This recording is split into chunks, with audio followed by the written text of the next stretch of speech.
So any family that's interested in exploring what is this thing called impact investing must do some homework. So as a family, you must ask yourself two key questions.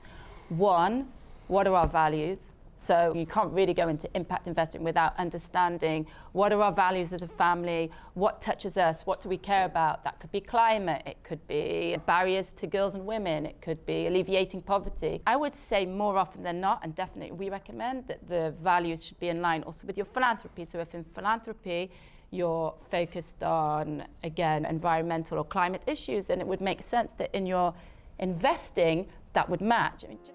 This is the Definitely Uncertain podcast, and my name is Darren Rockman, and I'm a partner at Goldrock Capital, the more than 20-year-old multifamily office servicing high net worth families in Israel and around the world. This is a special edition of the podcast, recorded at our first ever Definitely Uncertain live event that was held in Tel Aviv in November of 2022. In it, my partner and friend Daniel Goldman interviews Dalia of Weave Impact on the question of impact investing. It's a fascinating topic, and I hope you enjoy what's to come. Thanks. Welcome to what we're now going to call the Definitely Uncertain Live seminar. So maybe I'll just start with a really very short word about why it is that we are doing it. So most of you obviously know Goldrock is a multifamily office, really servicing multi-generational families. And I think probably the best way for me to start is to say many of the people that I meet for the very first time when I'm introducing what Goldrock does, often the first question that I'm asking the principal of the family is, how would you like your family to look in 15, 20, 25 years time? And I think the ability to push out the horizon of how we look at families and their values and what they want to achieve, whether it's in business or in philanthropy or indeed any other field that families get involved with, it's a way for us to begin the process of understanding from that point out on the horizon, what should we do about it tomorrow morning, okay? Which is what you would do if you were maybe building a strategy for a company or a large organization, but actually families that have that level of wealth or complication, et cetera, often need to think in very similar terms. So the way we like to look at all of the issues that we assist our clients with at Goldrock is to try and push out the horizon and see what is the destination we want to get to, and then sort of work backwards from that. So that, in some ways, it's the best way for me to think about Goldrock in those terms. Why then have we decided to put the focus on impact? I think for me personally, it goes back almost, probably even a decade. I was trying to figure out how long it was when the first person came to my office and said, have you considered, I can't even remember what the terminology was at the time, but let's call it social investing or social bonds. And I think my first response, which is potentially, if we did a sort of show of hands, we might actually discover, my response was, okay, I know how to do business and I know how to do philanthropy, but I'm not sure how you marry those two things together. And I think that's the thing which carried me through until relatively recently, understanding I know how to do that, and well, some people might say I know how to do that, and I know how to do the other, but I don't really know how to do the two things. And I think what's changed in the way that I'm looking at it is, okay, if I have a set of personal values or family values, as I would in everything else that I'm trying to do, how about, is there a way for me to integrate or create synergy between those values and the things that I'm doing on investing? I think what we're going to talk about today is the beginning of a journey that personally and also as a firm we've made a decision that we're going to set out on. And I think what we're hopefully is to really open that invitation out to everybody here to think about that together.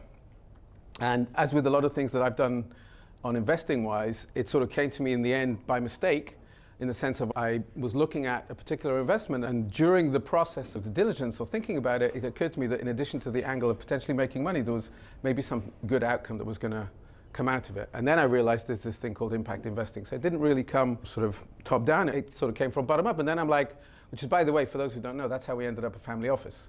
One morning, Darren and I were sitting in the office and thinking, I think what we do looks like a family office. Like, well, we better look up and see what that, we're still trying to figure it out, of course, for those who know. So today is part of that learning process to understand really how that is going to look. Our intention is to really make our commitment to that deeper, and I think part of that is reflected again in today in the speakers and the specialists that we have, the leaders, the thought leaders, frankly, who we've managed to gather for ourselves and for you today.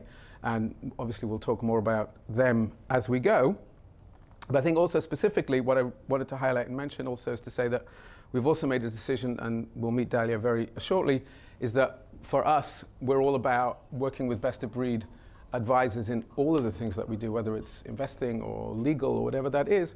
So we're going to deepen our partnership and collaboration with Dalia and her team at Weave Impact so that we can align in a much more successful way the values of our families and their assets with how they want to invest, again, to the extent that is interesting to the clients. And is, as somewhat with everything that we do, probably the first guinea pig for that will be myself. So we will be engaged on this. We will remain open-minded. We will have, for everybody who knows the team, we will have a critical eye. We're not intending to be evangelist about this. This is about bringing it down to a very real and practical and concrete set of aims, because that's the way we know how to get the best results for our families.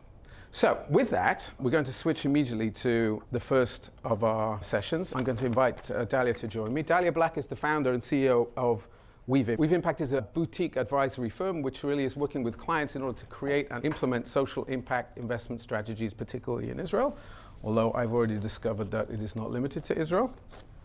Dalia herself has over 20 years' experience in financial services. She was previously vice president of the Delic Group, which I'm sure you're all familiar with, on the Tel Aviv 25. All this, of course, before she founded Weave Impact, originally coming from the UK. In fact, Dalia and I have known each other. We're trying to figure it out longer than we're going to say, because I don't want to embarrass myself or Dalia. Dalia started out her career in strategic consulting with Accenture.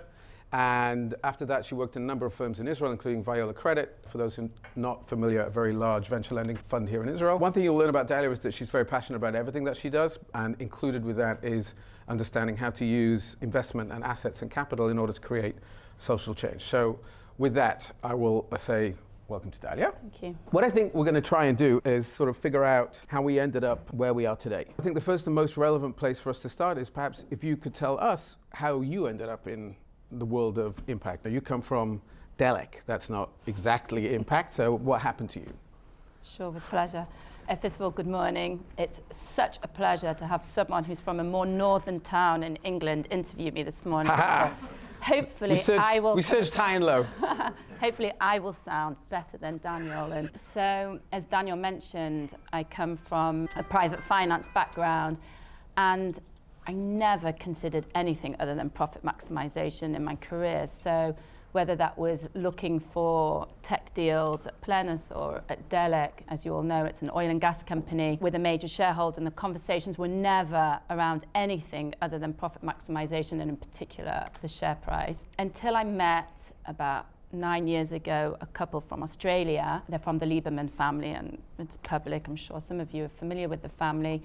And they had inherited a significant amount of wealth, and they decided that with that wealth, they were going to ask always whether the investment also had a social or environmental impact. It was the first time I'd ever heard anything about that. And Daniel said, I'm not even sure it was called impact investing at that time, but they were fully committed. So they were 100% investing, also looking at the impact of their capital.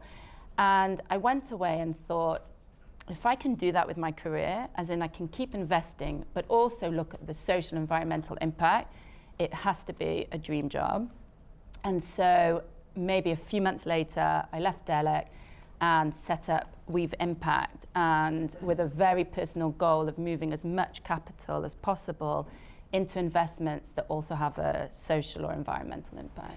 So, great segue. Can you tell us in terms that I will understand then, what does that mean? What does that actually mean? In the sort of chat that we've had before this, yeah, that sounds cool. I'm not sure how we define it. Give us something which we can take away that we'll remember an hour or two after we've finished.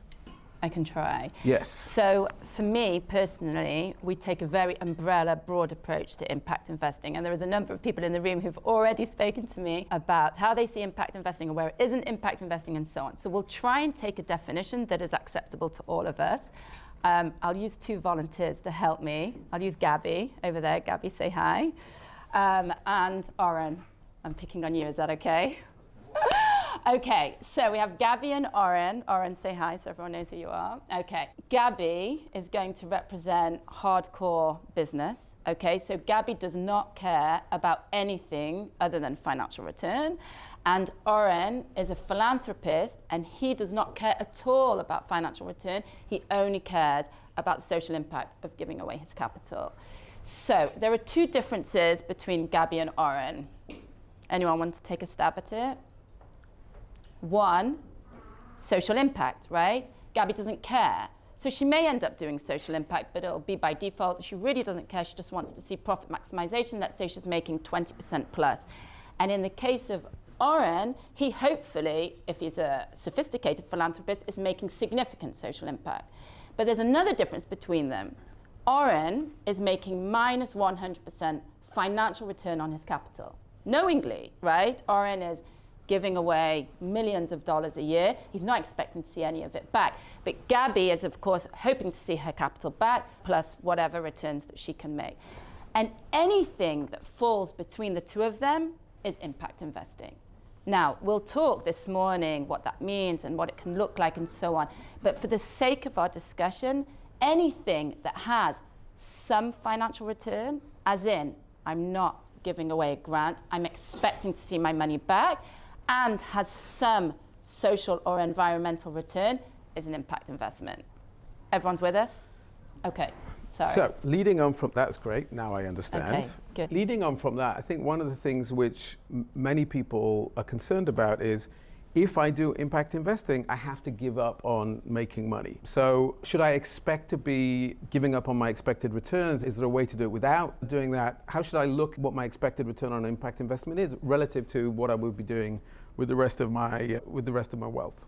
Okay, so it's a great question. First of all, the answer is yes. There are some families that choose to give up on some financial return in order to make greater social impact. So we have a couple of people in the audience who are connected to Ogen, for example, which is a loan fund to small and medium-sized businesses in Israel. Those that invested in Ogen are getting somewhere between 1% to 3% return, which is, as we know, right now in the bank, you could be getting more than that. However, more than 70% of impact investors are looking for market rate returns, which means the majority of impact investors are investing also to see social impact, but with a goal of getting market rate returns like you would want to see in the rest of your portfolio. So I definitely not think I've seen investments which have had fantastic returns and have had good impact. I can even bring an example. So there's an equity fund based in the Netherlands. It's called Aquaspark. Perhaps some of you have come across it. They're managing over 300 million euro, and they're focused on ocean tech. So everything they invest in is to do with cleaning the ocean and plastics and so on. And they are absolutely looking for returns like any other venture capital fund. So if a family decides that they do not want to take lower than market rate returns, but do want to see impact with their investing, they absolutely can do that. Okay, and there's a kind of underlying point which I think will keep coming up, which is, having said that we're in a world somewhere between Gabby and Oren, after that, I have to decide actually what it is that I want to achieve by this, and how close do I want to be to Oren plus some return, or saving the capital, or closer to Gabby that says I want to keep making all the money that I've been making up to now, plus an impact. And we can choose. We can kind of dial in, dial out, as you would almost in any other type of asset allocation. Is that sort of reasonable? Absolutely. So any family that's interested in exploring what is this thing called impact investing must do some homework. So as a family, you must ask yourself two key questions. One, what are our values? So you can't really go into impact investing without understanding what are our values as a family, what touches us, what do we care about. That could be climate, it could be barriers to girls and women, it could be alleviating poverty. I would say more often than not, and definitely we recommend, that the values should be in line also with your philanthropy. So if in philanthropy you're focused on, again, environmental or climate issues, then it would make sense that in your investing that would match. I mean, just to bring that message home, in the US, you may be familiar with the tax structure that 5% of your wealth should be focused on philanthropy, 95% of your wealth is separate. Now, the whole concept of impact investing is, and Daniel spoke about this a little in his opening, why should they be separate? I mean, 5% versus 95%. Imagine how much more you could do with 95% against the 5%. And there have been examples of that. So you have, for example, the Gates Foundation, who were super focused on a topic in their philanthropy. And then when they looked at their 95% of their endowment, which is worth billions, they saw that they were invested in businesses that were driving the problem they were trying to solve. So that's an issue that we see often, and that is the power, I think, of a family looking at impact investing and saying, look, if as a family we care about certain issues, then it would be much more powerful if we applied those values to our investments as well as our philanthropy. So I want to touch on another sort of small elephant that we have in the room, and the 595 is actually a good way to think about that. Assuming you're not going to jump in and do 100% all impact investing, which some people, I don't think there are too many people in Israel, but certainly some of the states are moving in that direction. Assuming you're not going to do that, if you wanted to try, if you will, to not go long short, one of the ways is let's identify something to do a positive impact and let's try and do less harm. I think one of the areas of skepticism that we have encountered, and you just have to do a small amount of desktop research, is particularly on the do no harm stuff. There seems to be a lot of concerns that actually it's all smoke and mirrors and really achieving that level of impact or lack of damage. Is there something that we should know about that would help us to consider that? Can we avoid those issues? So someone's already approached me about this morning, I won't out them, but Daniel's touching on a definition which you will hear about. It's called ESG, investing, environment, social and governance. And there's been a lot of criticism around this investing recently. And my advice would be, if you're going to start looking at it, then look at it properly. As in, if you're going to ask your financial advisor, how am I investing? Can you tell me where you've taken environmental or social considerations into play? Then push them until you get an answer at the end, as opposed to receiving what Daniel's referring to as what's greenwash or impact wash, some nice answer which really doesn't suffice. I can share on a personal level that our family's wealth is managed in the UK, and when I first got interested in impact investing, I called the wealth manager and asked them, okay, can you explain, do you have a policy on social or environmental? And they were like, they really buffed it over. They didn't have anything. Oh, that's fine. And then slowly, as the topic got more hot and topical, they did begin to have answers. And this year, for the first time, they've got a full-time impact advisor on their team and a very interesting offering. So I would say that this problem of greenwash, impact wash absolutely exists. And if you are genuinely interested in exploring, then push your financial advisor to give you real answers. Okay, so what does that mean? How have you graded this index? Why have you chosen this product? And so on. So I think from my perspective, that means, as we would with almost every other asset class, maintain a healthy skepticism. Not everything you're being told is always necessarily exactly how it is. Absolutely. Do your homework, and until you're satisfied, you don't have to press the button. In fact, this week, for the first time in Australia, the corporate watchdog just fined an energy company for greenwash, where they said that the company had exaggerated what they're doing with regards to environment, and they got fined. I'm shocked. That could never happen.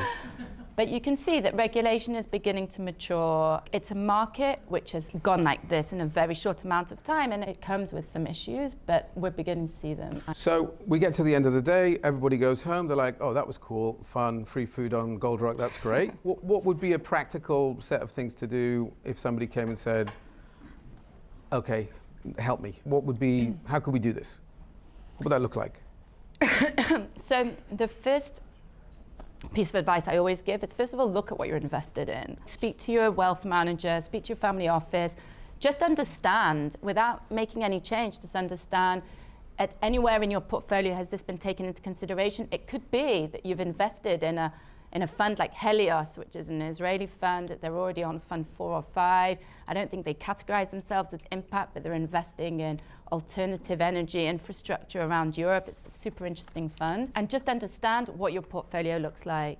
And then if you want to take it one step further, then what we talk about is creating investment parameters for the family. And you need to answer 2 questions. One, as a family, you need to decide, what do we care about? What do we care about with our heart and not only with our head in terms of looking at the investment? And once you've agreed as a family, then ask yourselves, when it comes to financial return, what is enough for us? So there's a lot of discussion about that. What is enough in terms of seeing financial return? It might be that as much as possible, and that's fine. And it might be actually for a certain carved out amount of capital, we're okay as a family at getting less than market rate if we see that we're going to have extensive social impact. So those two questions are critical to move forward: values and level of financial return. Cool. All right. Maybe we can sort of open it out and have some questions. What do you think? Let's do it. Ask anything you like. So can you just talk a little bit about the generational interplay? Because you said that it's under 40s, and that sounds right. But how do older family members and younger family members get around the table? I'll be very honest. Older wealth holders, let's say 70 plus, impact investing is very difficult for them to understand. Brought up in a generation of we have to make as much money as we can, and then we'll be very philanthropic. But those pockets are very separate. And trying to bring it together is very difficult. What we see as most successful in the situation where you have a second gen pushing for impact investing and the older generation still alive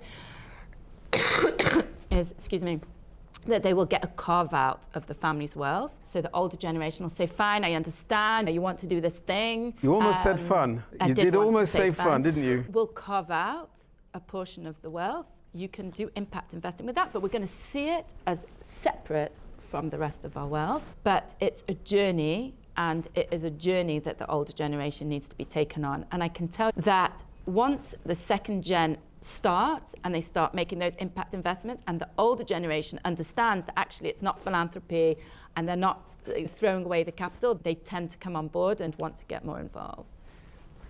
Yeah, Ed. Just because I like you. You started by saying there's two extremes, the maximizing return and less the philanthropy aspect. But if, let's say, you decide to focus your investment on sectors that are going to have impact to the world. You mentioned this fund in Holland that is going to do for capital, etc. Why can't you be a profit maximizer and an impact investor at the same time? You can be. What I was just trying to show is that between the two of them, there are these two differing elements, as in there was the pocket of philanthropy separate until now, until 15 years ago. By the way, impact investing was coined 15 years ago. It's nothing, by the Rockefeller Family Foundation. The answer is yes, but still, I have to say that we haven't got a huge amount of examples to be able to show that's the case. I do believe that you can have market rate returns and do social impact. There is a handful of second-time funds on this slide. So we still are a little bit nascent in terms of being able to prove that point. Terrific. I'd like to say thank you to Dalia.